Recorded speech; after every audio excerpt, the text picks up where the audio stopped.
Darkness, cold, the distant thunder of artillery. A young German soldier sits in a trench, clutching a letter he'll never send. He is not a general, not a hero, not even a name in the history books.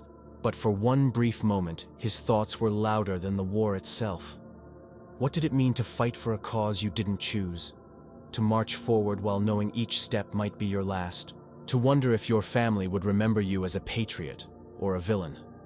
This is not the story of Hitler, nor Rommel, nor the great battles of the war. This is the story inside the mind of a forgotten Wehrmacht soldier, told through the diaries, letters, and fragments that survived when he did not. And through his eyes, we'll uncover the silent war that every soldier carried within. The night was heavy with silence, broken only by the distant growl of artillery echoing across the horizon. Somewhere in the mud of the Eastern Front, a young German soldier sat alone in a trench. His uniform, once pressed and clean, now clung to him in tatters, stiff with dirt and sweat. Around him, the earth trembled each time the cannons spoke. Yet his eyes were fixed on the scrap of paper trembling in his hands. He was not a general, nor a strategist shaping the destiny of nations. He was not the kind of figure immortalized in history books, nor remembered by monuments. He was simply one of millions, an ordinary man swallowed by the machinery of a war too vast to comprehend. To his superiors, he was a number on a roster. To the world that would come after, he would be nothing at all. The soldier pressed his pencil against the page, writing words he would likely never send. He wrote not of victories or glory, but of hunger gnawing at his stomach, of boots worn thin by endless marches, of the cold that seeped into his bones each night. Above all, he wrote of fear. Fear of death, fear of failing his comrades, fear of the enemy he had never met, but who, even now, was only a few hundred yards away in the darkness. This was not the Germany of banners and speeches, nor the grandiose visions promised by propaganda reels. This was the Germany of the forgotten soldier, trapped between duty and doubt, loyalty and despair. He had grown up reciting slogans in school, watching parades march through Berlin's streets, hearing that his nation was destined for greatness. Yet here, knee-deep in mud, staring at a horizon lit only by explosions, greatness seemed like a cruel joke. What went through the mind of such a man? Did he truly believe in the cause he was told to serve? Did he carry within him the weight of guilt, wondering whether his uniform made him a villain in the eyes of the world? Or was he simply too exhausted to think beyond the next sunrise, clinging to the hope of survival, one day at a time? History often remembers the leaders, the generals with their strategies, the dictators with their speeches, the victors with their parades. But the war was not carried by them alone. It was carried in the hearts and minds of millions of men like this.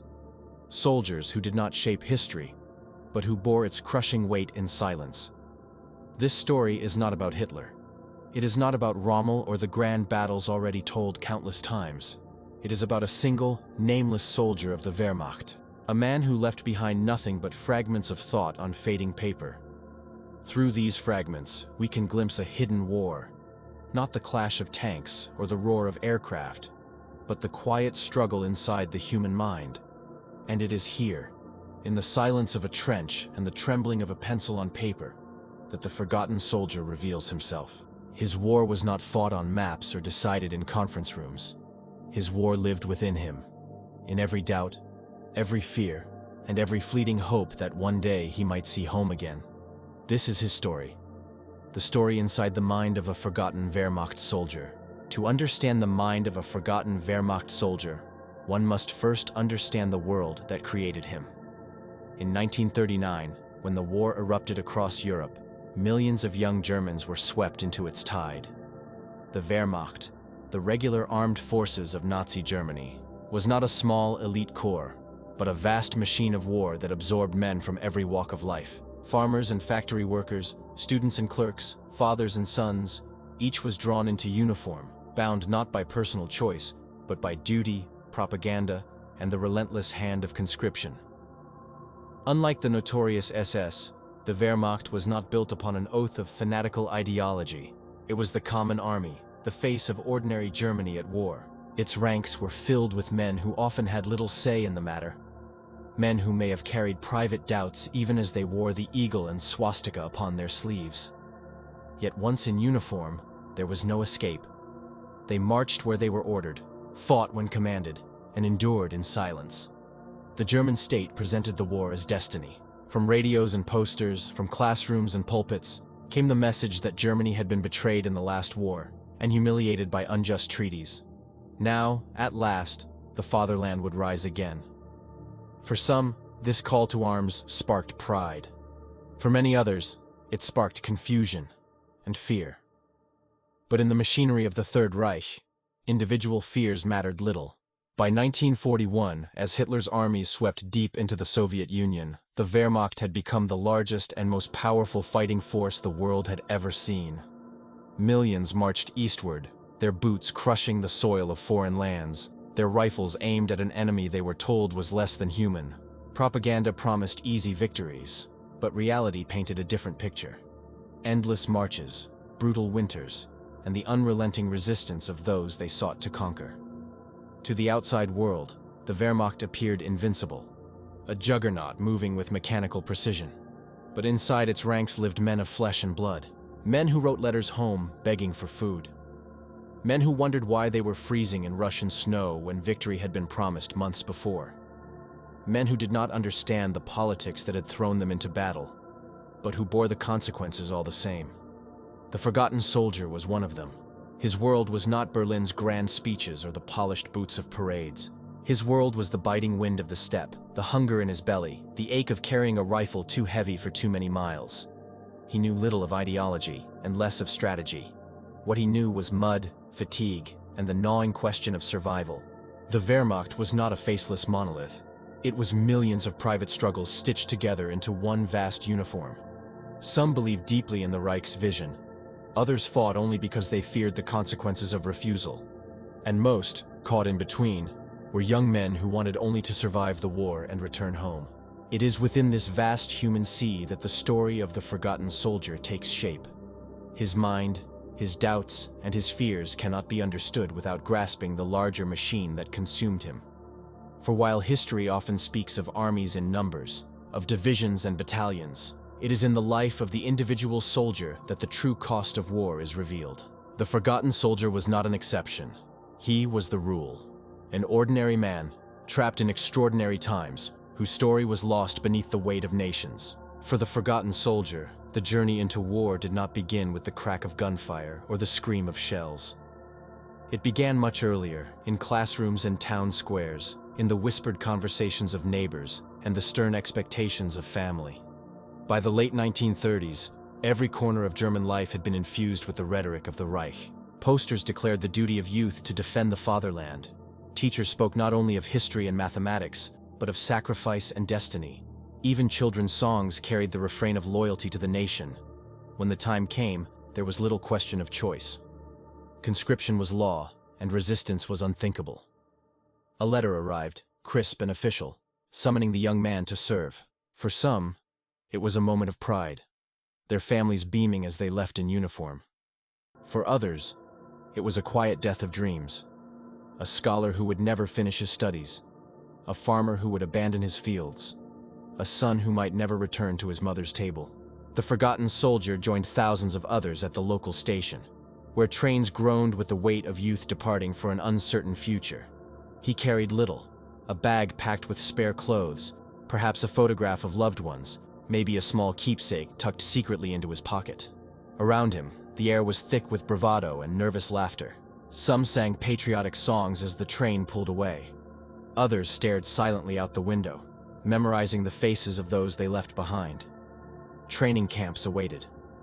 Barracks filled with the raw voices of recruits learning to march in unison, to shout commands, to surrender individuality for the rhythm of discipline. The soldier's hair was cut short, his civilian clothes taken away. In their place came a uniform that fit poorly, boots that blistered, and a rifle that felt heavy and alien in his hands. From dawn until dusk, the days blurred together in a regimented cycle of drills and orders. He learned how to dismantle and reassemble his weapon with mechanical precision, how to march until his legs ached, how to obey without hesitation. Mistakes were met with barked corrections or harsher punishment. The man who had once been a son, a student, or a laborer was reshaped into a cog of the Wehrmacht machine. But beneath the surface of discipline lingered the quiet thoughts of the individual. Letters home reveal the truth behind the rigid facades. Recruits wrote of aching muscles, of loneliness, of the strange camaraderie that grew among strangers forced to share every waking moment. They wrote of longing for familiar streets, of missing the warmth of family, of wondering how long this life would last. Propaganda painted the image of the German soldier as fearless and unwavering, a man ready to sacrifice everything for Führer and fatherland. But within the barracks, away from the gaze of officers, doubts surfaced. Some whispered about the rumors of war spreading wider than promised. Others feared the brutal reality hinted at by veterans who returned maimed or broken. Most said nothing at all, swallowing their thoughts with each shouted command, for silence was safer than honesty. The transformation from youth to soldier was not only physical, it was psychological. The uniform did not simply clothe the man, it consumed him. To wear it was to surrender individuality, to merge into the faceless column of marching boots. Yet in the mind of the forgotten soldier, the quiet voice of self still lingered. Each night, as he lay in his bunk staring at the rafters above, he wondered who he was becoming. Was he still himself, or only the mask of a soldier imposed upon him? By the time training ended, the forgotten soldier no longer resembled the boy who had arrived at camp. He could march without falter, obey without hesitation, and fire his rifle with deadly accuracy. To his commanders, he was ready, but within, questions gnawed at him, unspoken fears that no drill could erase. As he boarded another train, this time toward the front lines, he carried with him not only the rifle and rations issued by the army, but also the silent burden of uncertainty. He did not yet know where he was going, or what awaited him there. All he knew was that his life was no longer his own. The Reich had claimed him, body and mind, and the path forward led only deeper into war. The first glimpse of the front was not a clash of armies, nor the triumphal entry promised by propaganda films. It was silence. Heavy, suffocating silence, broken only by the distant thunder of artillery. As the forgotten soldier stepped off the train, the air felt different, thick with the smoke of burning villages and the metallic tang of war. The streets of his homeland had been replaced by endless roads scarred with ruts from convoys of trucks and tanks. The faces around him bore no resemblance to the polished smiles of recruiting posters. These were men hardened by exhaustion, their eyes shadowed by things they could never unsee. The soldier was assigned to a unit already worn down by weeks of fighting. Their uniforms were stained, their boots cracked, their expressions hollow. They welcomed no one. They simply nodded, silently acknowledging another body added to their ranks. For the newcomer, it was the first signal that survival here depended not on speeches, but on silence and endurance. The march toward the front stretched endlessly, each mile dragged beneath the weight of equipment, rifle, ammunition, rations, shovel, until every step was an act of will. Along the roads lay the wreckage of what awaited them, burned-out vehicles, shattered artillery, the husks of once proud machines now abandoned in the mud. Occasionally they passed the graves of those who had marched before them. Wooden crosses marked with hastily carved names, sometimes only numbers, lined the path like grim milestones. Nights were spent in ditches or barns, where the cold seeped into bones and hunger gnawed at every thought. Sleep brought little comfort. The distant flashes of artillery lit the horizon, reminding each man that the storm ahead never rested. Whispers filled the darkness. Rumors of enemy strength, of villages that resisted until nothing remained, of comrades who had vanished in the chaos of combat. When the soldier finally reached the front, the landscape itself seemed alien. Trenches carved deep into the earth wound through fields churned into mud by constant shelling. The ground was littered with fragments of helmets, rifles, and the twisted remains of barbed wire. The air carried a stench that never left, the mingling of smoke, damp earth, and the unmistakable odor of death. The reality of battle stripped away whatever illusions he had carried. Propaganda had spoken of swift victories, of enemies collapsing under the might of the Reich. But here, the enemy was invisible, concealed in forests, in ruined houses, in the dark silence just beyond the trench line. Fear became a constant companion. Each sound in the night could be a patrol, each whistle of incoming fire a harbinger of sudden death. The soldier learned quickly that survival was not about heroism, but about instinct, to keep low when shells began to fall, to eat whenever food was available, no matter how tasteless or scarce, to guard his boots more fiercely than his rifle, for without them he could not march, to trust the comrade beside him, not because of friendship, but because survival depended on it. And yet, even amid the fear, moments of strange normality persisted. Letters arrived from home, folded carefully in pockets, and read until the paper wore thin. A comrade might share a cigarette, a loaf of bread, or a story from better times. For fleeting moments, laughter returned, fragile and fleeting, before the weight of war pressed down once more. In the trenches, time lost all meaning.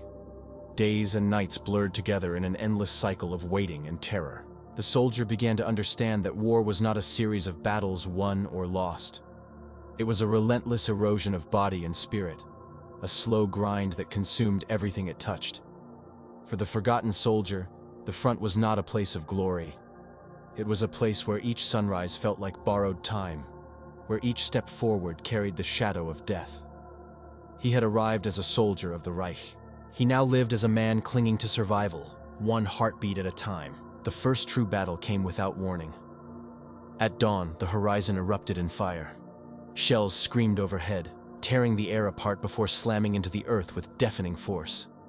The forgotten soldier clutched his rifle, his hands trembling as the ground shook beneath him.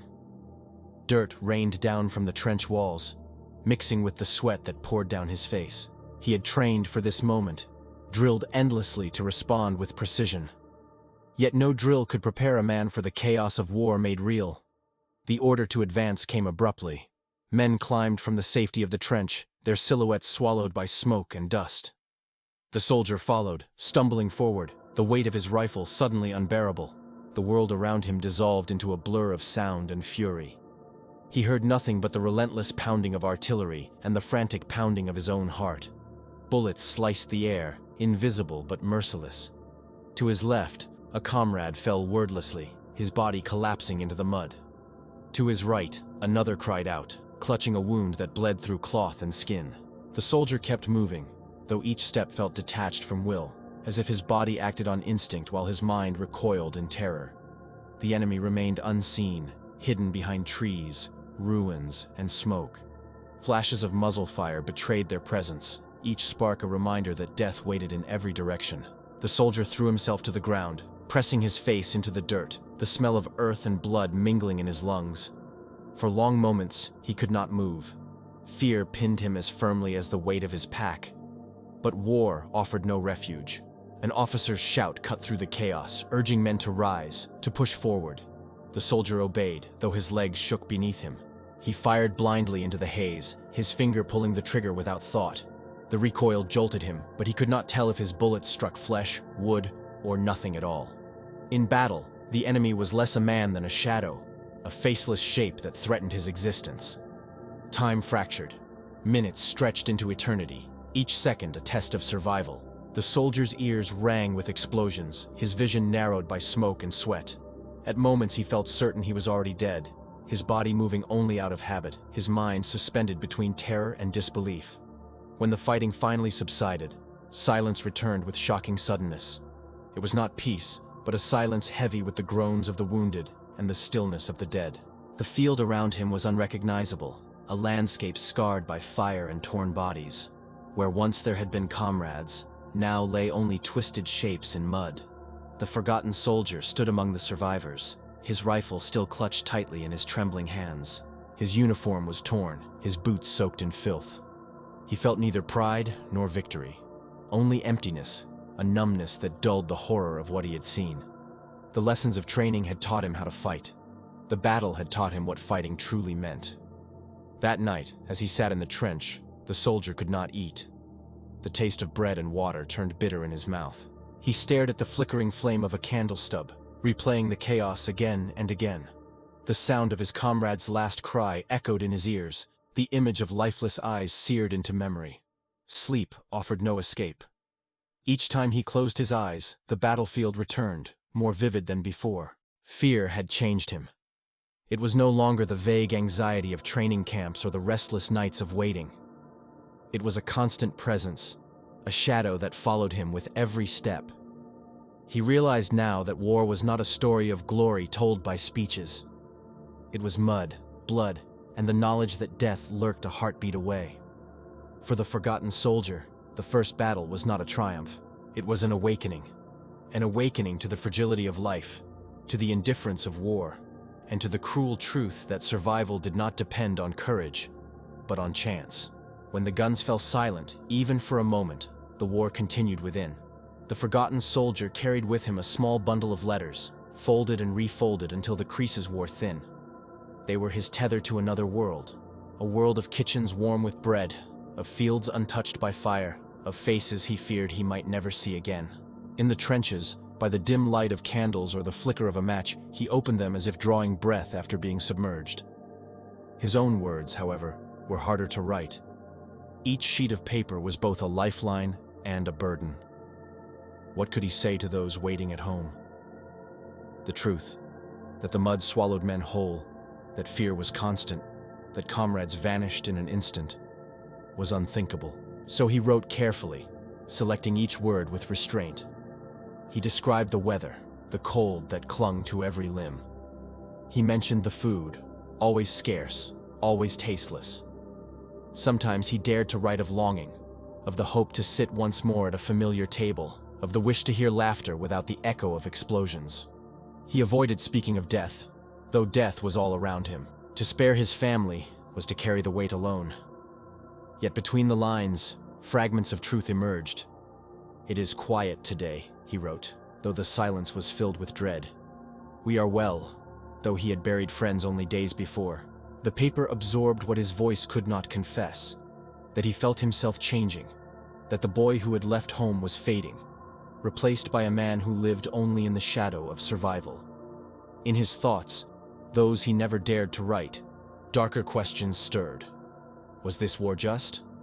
Was he a defender of his homeland or an invader marching through foreign soil? Did the uniform on his back make him complicit in crimes whispered among the ranks? Each time these questions rose, he forced them down, for doubt was dangerous, and silence was safer than truth.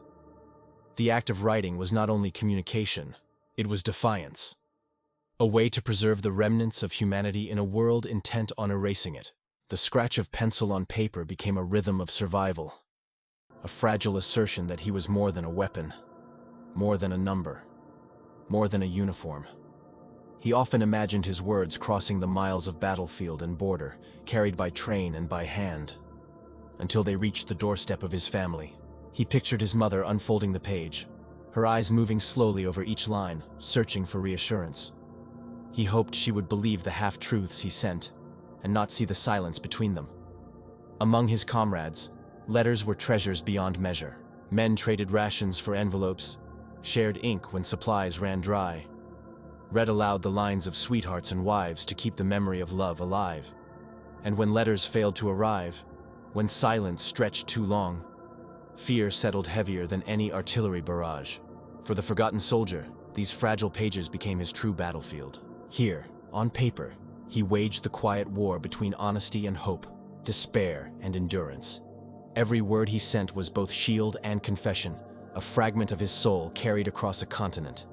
And though history would not preserve his name, or his victories, or even his survival, those words, crumpled, smudged, and fading, were the purest testament of all. They revealed not the strategy of generals, nor the ambition of dictators, but the mind of a single man caught in the storm of the century. Through them, his thoughts remain. Through them, the forgotten soldier speaks still. By the winter of war, the forgotten soldier was no longer the young man who had once stepped eagerly or fearfully onto the train that carried him from home. His face was hollowed by hunger, his hands roughened by cold and labor, his eyes older than his years. The war had consumed him slowly, not with one decisive blow, but with the relentless grind of exhaustion and despair. Defeat was not declared in speeches.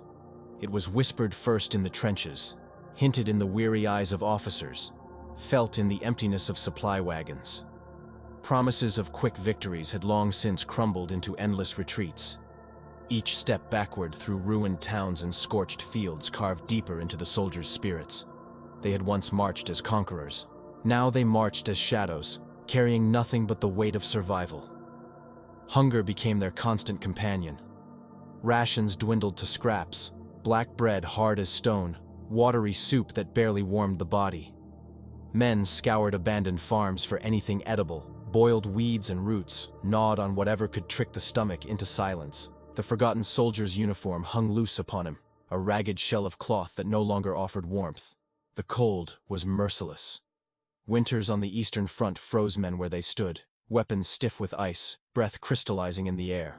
Fires were dangerous, drawing the eye of enemy patrols, and so many nights were spent shivering in silence, wrapped in whatever rags could be scavenged. Frostbite claimed fingers and toes, and with them, the will to endure.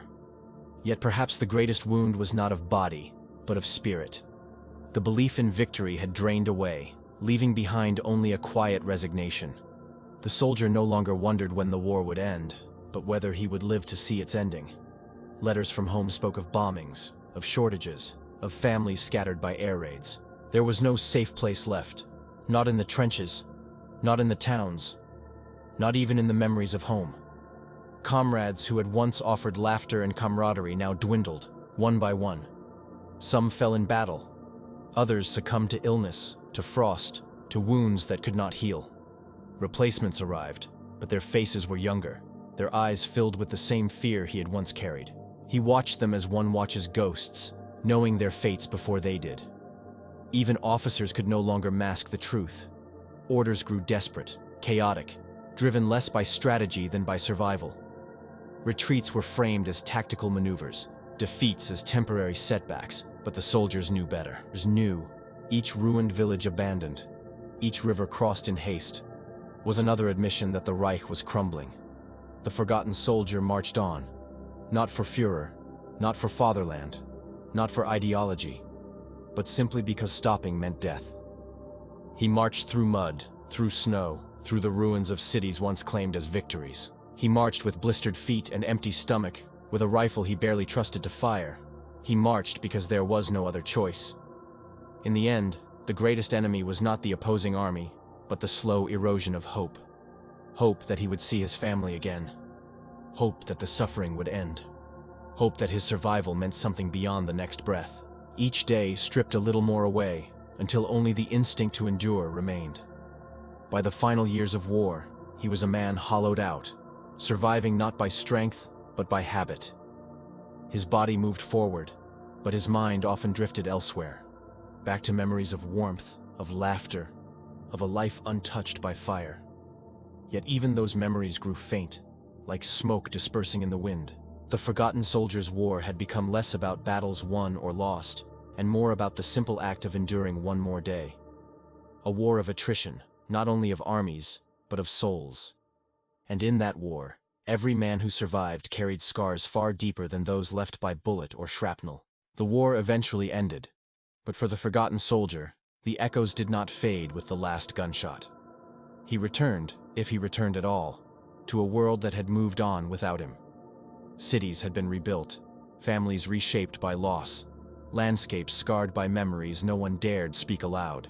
He carried with him no medals of glory, no stories celebrated in history books, only the quiet weight of survival and the indelible impressions of what he had seen.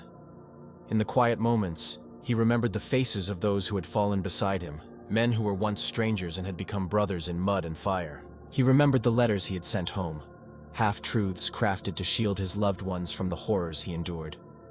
And he remembered, most vividly, the transformation within himself, the boy who had left home, the man who had fought, and the shell of a human who had learned to endure day by day, heartbeat by heartbeat. History often measures war in numbers, divisions, casualties, territories gained or lost. But the story of the forgotten soldier cannot be captured by maps or statistics. It lives in the quiet corners of memory, in the letters, in the diaries, in the shadows of men who returned and in those who did not. It is the story of humanity under extreme duress, of courage that is not heroic but ordinary, and of endurance that survives long after battles have ended. Through his life, we are reminded that war is not only fought on fields or in cities, but in the hearts and minds of those swept into its tide. Every fear, every doubt, every fleeting hope carried by a soldier is a story of survival. a testament to the complexity of human nature when confronted with unimaginable circumstances. The forgotten soldier may never be named in textbooks. His deeds may never be celebrated. Yet in understanding him, in listening to the quiet voice preserved in letters and memories, we come closer to understanding the true cost of war. Not the cost of land, not the cost of power, but the cost of the human soul. And perhaps that is the most profound legacy of all. That even in the darkest times, even in the shadow of armies and ideologies, the mind of a single man, thoughtful, fearful, and human, remains a witness to history, a silent testament to endurance, and a reminder that every life has a story worth telling. As the final echoes of gunfire fade and the sun rises over battlefields once littered with destruction, the mind of the forgotten soldier speaks still. Through the fragments of his thoughts, the pages of his letters, and the memory of his endurance, he reminds us that history is not only what leaders decide, but what the ordinary men who lived it carry in their hearts forever. As the war recedes into memory, the story of the forgotten Wehrmacht soldier remains. He was not a hero celebrated in history books, nor a figure remembered on monuments. He was an ordinary man, shaped by circumstance, swept into a conflict far larger than himself. His journey, from the innocence of youth, through the harsh training camps, across the horrors of the front, into the terror of battle, and finally through the slow erosion of hope, reveals a side of history rarely seen. Through his letters, thoughts, and experiences, we glimpse the human cost of war. We understand the fear that stalked him, the moments of fleeting connection, the weight of responsibility, and the struggle to retain any sense of self amid chaos. His story reminds us that every soldier, even those on the wrong side of history, carried a mind, a heart, and a life worth remembering. History often focuses on leaders, generals, and decisive victories. But the reality of war is carried by men like him. The strategies, maps, and battles are only part of the story. The true legacy of conflict is the human experience, the endurance, suffering, and resilience of those caught in its tide. As this video comes to an end, the forgotten soldier leaves us with a silent message that behind every uniform, every battlefield, and every statistic, there are real lives, real fears, and real stories. Remembering them does not glorify war, but it honors the humanity that survives within it. And so, while the names of millions remain unrecorded, their minds, their struggles, and their quiet endurance remain a vital part of history. In understanding him, we understand the cost of war, not in territory or victory, but in the lives and minds of those who endured it.